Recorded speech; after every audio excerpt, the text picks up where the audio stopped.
Selamat siang para netizen dimanapun kita berada. Salam inspirasi bagi kita semua.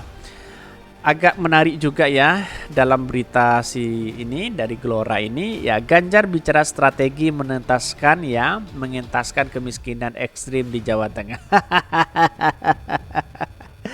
Saya teringat begitu kan, angka kemiskinan di Jawa Tengah itu ekstrim luar biasa begitu kan. Setelah banjir, wadas, angka kemiskinan luar biasa. Padahal ya yang saya baca dalam datanya, penerima BLT ya, penerima semua bantuan itu banyak di Jawa Tengah begitu kan. Jadi artinya apa? Saya teringat juga apa yang disampaikan kemarin dengan menggunakan dana Basnas untuk kader-kader PDIP di situ. Gitu. Saya Pak Ganjar melakukan ini, membuat berbicara tentang strategi kemiskinan ini, apa ya? Dia apakah tidak malu dengan di Jawa Tengah begitu kan? Padahal hakikatnya ya tahu sendiri begitu kan, angka kemiskinan di Jawa Tengah sangat luar biasa begitu. Kok berbicara seperti ini? Menurut saya pribadi agak lucu begitu kan. Tetapi publik bisa menilai sendiri seperti apa. Tetapi mari kita baca terlebih dahulu komentar netizen, itu agak pedas sekali begitu. Seperti ini. Ini Ganjar bicara strategi mengentaskan kemiskinan ekstrim di Jawa Tengah. Ini ya, salah satunya mari kita baca ini. Faktanya ini banyak sekali yang mengkritik mereka begitu kan. Ini sudah 9 tahun menjabat baru bicara strategi. Selama ini ngapain? Bikin malu PDIP aja orang ini. Rekam jejak memperlihatkan bangsa. Betul begitu ini. Sudah 2 periode belum tuntas. Artinya nggak kerja untuk memikirkan rakyatnya. Yang ada kerjaannya di medsos sambil tiduran. Ini kuar-kuar seperti itu begitu. Dalam artian apa? Ya spari politik hari ini Pak Ganjar waktu itu kesana ke sini begitu kan. Ya TikTokan, medsosan dan sebagainya begitu kan. Kalau di medsos mungkin saya menjadi trending topik dan surveinya sangat tinggi begitu. Tapi pekerjaan dan kerja nyata dari sebuah prestasi itu ya mungkin saya rasa nol begitu kan. Ini tapi faktanya 2 periode memimpin Pemprov Jateng ya, Denmas ya, Ganjar nggak mampu mengangkat warga Jateng keluar dari kemiskinan. Ganjar ini omdo omong doang ya. Ya seperti itu mungkin bisa jadi begitu ya. Padahal Ibu Megawati sudah mewanti-wanti dulu terkait dengan banjir, tapi belum diatasi oleh Pak Ganjar sampai hari ini. Kemana selama 9 tahun atau selama 2 periode begitu kan? Ya kalau tidak bekerja kan kelihatan begitu. 9 tahun itu jangka yang panjang begitu kan. Kalau sudah menjabat buktikan dong, jangan cuma teori. Giliran mau nyapres bicara strategi kemiskinan. 9 tahun kemana aja membiarkan kemiskinan turun-temurun ini. Lah emang 2 periode ini ngapain aja kok sampai sekarang masih aja strategi-strategi. Sebenarnya saya rasa kalau saya jadi gubernur lalu kemudian merasa tidak bekerja di situ, saya malu untuk berbicara dengan strategi kemiskinan di situ begitu kan. Walaupun dipaksakan apapun, tapi nyatanya itu sudah publik sudah tahu dan masyarakatnya sudah tahu begitu kan. Mungkin sebagai tertawaan dari para masyarakat Jawa Tengah itu sendiri begitu. Bisa jadi seperti itu begitu. Udah jabat 2 periode dan mau bicara strategi entaskan kemiskinan ini. Udah mau habis masa jabatan 2 periode masih bicara teori. Jar. Sangat lucu sekali saya membaca komentar-komentar netizen, itu bagian dari aspirasi masyarakat, lucu begitu kan. Ya ini.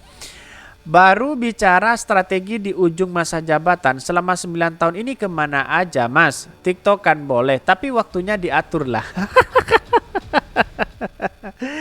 Sangat pedas sekali kritikan netizen begitu kan. Ngomong strategi di awal menjawab, bukan sekarang, telat. Oi, aku cuma pencitraan. Wah, atau cuma pencitraan ya. Bisa jadi seperti itu begitu. Implementasi gimana nih, masa udah 2 periode malah nambah. Kalau cuma bicara yang lain banyak, kita butuh fakta selama 2 periode di mana bangun. Bahkan ada yang komentar bangun. Seolah-olah Pak Ganjar ngigau begitu kan. Ini fakta malah tidak selesai 8 tahun. Yang selesai nonton, wow saya nggak tahu kalau nonton ini begitu kan. Kesukaannya Pak Ganjar nggak tahu saya. Strategi kemiskinan Jawa Tengah ya pasti semua orang bingung begitu. Kenyataannya mungkin tidak sesuai kan, kira-kira seperti itu. 2 periode masih nomor 2 dari bawah di Jawa bicara strategi. Strategi itu di awal bukan di akhir tugas. Wis. Ini 8 tahun pingsan. Buktikan saja semoga manjur. Ini banyak sekali begitu kan. Kalau Pak Ganjar punya strategi dan gudang strategi untuk mengentaskan kemiskinan di Jawa Tengah, mengapa surveinya di Jawa Tengah masih masuk dalam kategori miskin? Itu yang menjadi pertanyaan begitu kan. Tetapi publik sudah paham hari ini. Berbicara apapun ya Ganjar mungkin bisa ditertawakan karena tidak sesuai kenyataan 2 periode menjabat sebagai gubernur Jawa Tengah kan begitu kan. Tetapi mari kita baca terlebih dahulu beritanya seperti ini. Ini ya beritanya ini cukup menarik begitu kan. Ganjar bicara strategi mengentaskan kemiskinan ekstrim di Jawa Tengah ini.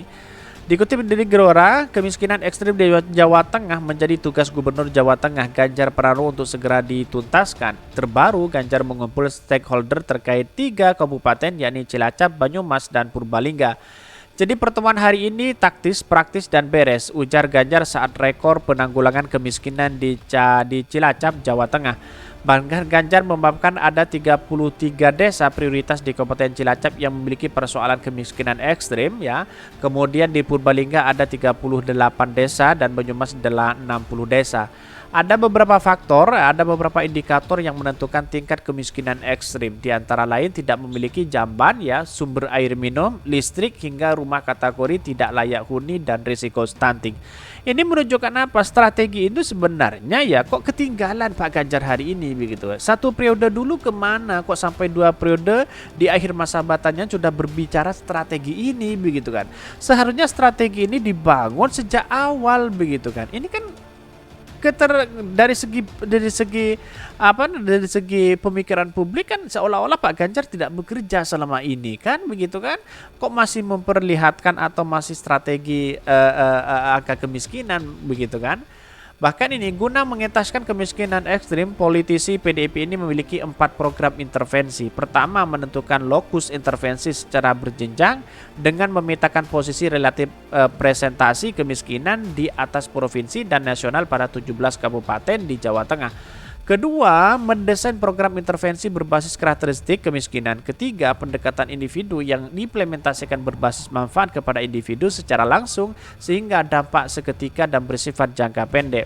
Bahkan keempat ya, ketiga, pendekatan kolektif berbasis manfaat dengan skala dan dimensi spasial yang lebih luas, dampaknya bersifat menengah sepanjang sejarah. Menurut saya pribadi apa yang disampaikan Pak Ganjar ini bersifat teori begitu kan. Tidak langsung ke pokoknya itu kan. Ke pokoknya seharusnya ya memperbaiki, bekerja di situ begitu kan. Masa anggaran APBN tidak cukup untuk membantu separuh dari angka kemiskinan itu begitu kan? Ya, saya rasa masih banyak sebenarnya, ada Basnas juga katanya membantu di situ begitu. Walaupun katanya dibatalkan ya, tapi tahu-tahunya kalau yang dipelihara adalah partai PDIP sendiri atau kader-kader PDIP sendiri ya gimana begitu kan. Tetapi pada hakikatnya angka kemiskinan itulah yang kemudian menjadi strategi ya, menjadi dampak bukan teori yang diberikan begitu. Saya rasa apa yang disampaikan Pak Ganjar itu ya sekelas teori saja. Masa kalau dia benar-benar punya strategi yang luar biasa, kenapa selama 2 periode masih mengalami angka kemiskinan itu begitu kan? Logika kita kan seperti itu begitu. Jadi bahwa kita selama ini melihat sosok Ganjar dulu itu seakan-akan wah begitu kan. Selama 1 periode apa prestasinya, selama 2 periode apa prestasinya. Partai bahkan ya partai kader partai PDIP sendiri mengatakan apa prestasi Pak Ganjar, relawannya mana, duitnya dari sopo kan begitu kan. Jadi pada hari ini sudah terbukti kok masih berbicara tentang kemiskinan itu begitu kan, cukup aneh begitu kan. Ya bagi kami tidak menjadi masalah walaupun ada ketinggalan seperti itu begitu kan berbeda dengan Anies Baswedan begitu. Selain 4 program intervensi, Pemprov Jawa Tengah juga berupaya menyerap tenaga kerja dengan melakukan link and match bersama industri ya, industri di perusahaan di Jawa Tengah untuk lowongan kerja yang ada diprioritaskan kepada SDM keluarga miskin. Nah itu kita bantu dan komunikasi dengan perusahaan-perusahaan sehingga nanti di keluarga itu ada tulang punggung tutur Ganjar. Oke, tidak menjadi masalah, tetapi pekerjaan di sana gaji dari UMR-nya berapa di situ? Ini kan menjadi pertanyaan publik juga begitu kan. Kalau UMR-nya masih kecil ya, upah dari daerah sendiri masih kecil ya, ngapain kita harus berngomong itu begitu. Tapi ya menurut saya pribadi langkah itu sebenarnya baik juga kalau memang ada orang miskin di dalamnya yang kemudian bisa bekerja di situ begitu kan. Tapi pertanyaannya adalah yang didapat berapa UMR-nya begitu kan. Itu kan yang menjadi pertanyaan hari ini begitu. Tapi di satu sisi ya angka kemiskinan itu pasti menyelimuti dari warga Jawa Tengah itu sendiri. Mau tidak mau dipolas berat ya sebesar apapun tidak bisa begitu kan. Apalagi menjadi calon presiden ke ranah nasional yang kemudian publik sudah tahu siapa seperti Ganjar ini kan, kira-kira seperti itu begitu kan. Jangan hanya relawan-relawannya jualan sembako dan sebagainya begitu. Kira-kira seperti itu. Mungkin itu yang kami sampaikan. Tonton terus channel Hodari Podcast Rakyat ini karena ada berita-berita menarik dan viral setiap harinya. Salam para netizen, salam inspirasi bagi kita semua. Jangan lupa di subscribe channel YouTube Hodari Podcast Rakyat ini.